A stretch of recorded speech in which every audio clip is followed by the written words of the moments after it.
దశాబ్దాల పాటు పరిశ్రమలో నెంబర్ 1 హీరోగా కొన్ని కోట్ల మంది అభిమానులు సంపాదించుకున్న స్టార్ మెగాస్టార్ చిరంజీవి రాజకీయ కారణాలతో చిరు సినిమాలకి బ్రేక్ ఇవ్వడంతో చిరు అభిమానులు చాలానే నిరాశపడ్డారు.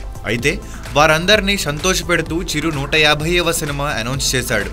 ఇక ఆ ఆనందాన్ని మరింత రెట్టింపు చేస్తూ తనయుడి సినిమాలో నటించడానికి కూడా అప్పట్లో గ్రీన్ సిగ్నల్ ఇచ్చాడు. ఇక ఆ రోజు నుండి చరణ్ సినిమాలో చిరు రోల్ ఏమిటి, కొడుకుతో కలిసి మెగాస్టార్ స్క్రీన్ పై ఎంతసేపు కనిపిస్తాడు, చరణ్తో పాటు చిరుకు కూడా పాటలుంటాయా అన్న ప్రశ్నలు అభిమానులను వేధించసాగాయి.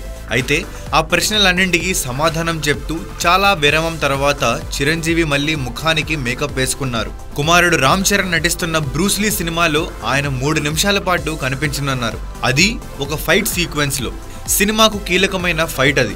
ఈ ఫైట్ కోసం చిరంజీవి సోమవారం షూటింగ్ లో పాల్గొన్నారు. రామ్ చరణ్ నటించిన తొలి సినిమా 2007 సెప్టెంబర్ 28నే విడుదలైంది. తనయుడి ఎంట్రీ, తండ్రి రీఎంట్రీ ఒకే రోజు జరగడం కాకతాళీయమేనని చిత్ర యూనిట్ సభ్యులు అన్నారు. తండ్రి కొడుకులను ఒకే స్క్రీన్ పై చూడటం అభిమానులకు విజువల్ ట్రీట్ గా ఉంటుంది అనటంలో ఎలాంటి సందేహం లేకపోయినా ఈ సినిమాలో చిరు రోల్ కేవలం 3 నిమిషాలే అని తేలిపోవడంతో మెగా అభిమానులు మళ్ళీ నిరాశలో మునిగిపోయారు.